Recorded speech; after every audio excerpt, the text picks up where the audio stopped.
He has taken all the food.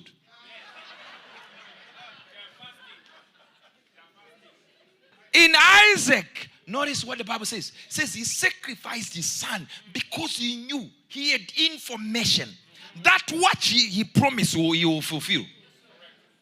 No. You're missing it. You're missing it. What you have called faith for too long is presumption, foolishness. The man only took his only son to kill him after he read where the Bible says, I will produce all nations from your son. Okay, here it is. I know this is my son and he's going to produce all nations. Now he's ahead of me like this. I'm going to kill him. But why am I killing him? What is propelling me to kill him is the knowledge that there is no way he will go forever. Because according to the promise of God, he shall give birth. So if God tells me I'm a multi-millionaire, even if the car crashes, no sir, I just take my leg,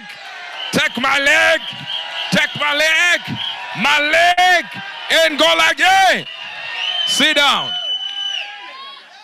So the father of nations had read and had heard what God said. God said, you shall be the father of many nations. And through Isaac, I shall call out nations.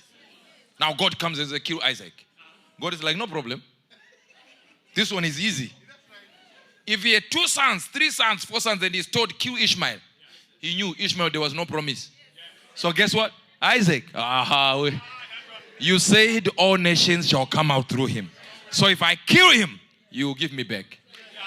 So the guy was intelligent though. Most of you think you just go around and say, I have faith. I'm going to give my car. Do you have information? Do you understand this? That's why Isaac was even confused. He said, where is the sacrifice? Paraskagush. What did he say? God will provide himself a lamb. He is now prophesying that God in the future, he himself will become the lamb for us. So he understands that I'm bringing all nations from Isaac. So there is no way God will let me down. I'm going to put a knife to his throat, kill him, wait for him to resurrect. So when you want to honor Zupureho, remind yourself of what God has done for you. Remind of his promises. Remind yourself of his promises. Remind yourself. That's why Paul says, I put you in remembrance. I what? I put you in remembrance. I put you where? In remembrance. I put you in remembrance. That means you ought to remember. You ought to remember.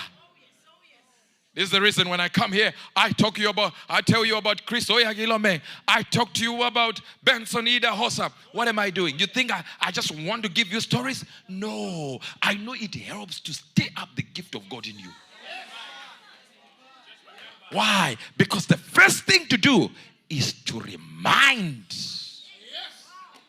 yourself. Wherefore I put thee in remembrance.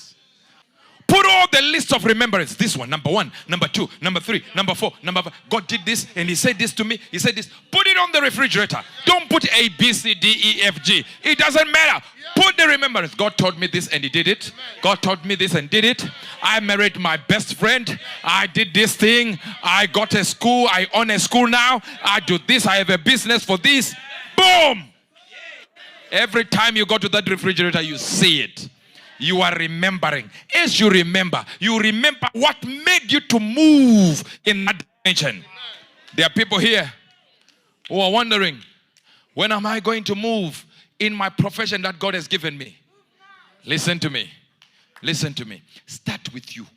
Sit down. Don't start with someone else. I was moving with Pastor Bevan today. And we begin to realize that in Britain, if you go to America, just getting into an ordinary house, there is a walk-in closet. It's like a standard. 2-car garage. Huge place. in Britain. Hey.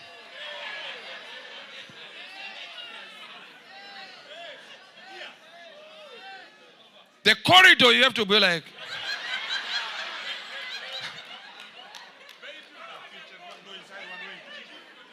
what has happened? Remember in Africa? These people don't know Africa.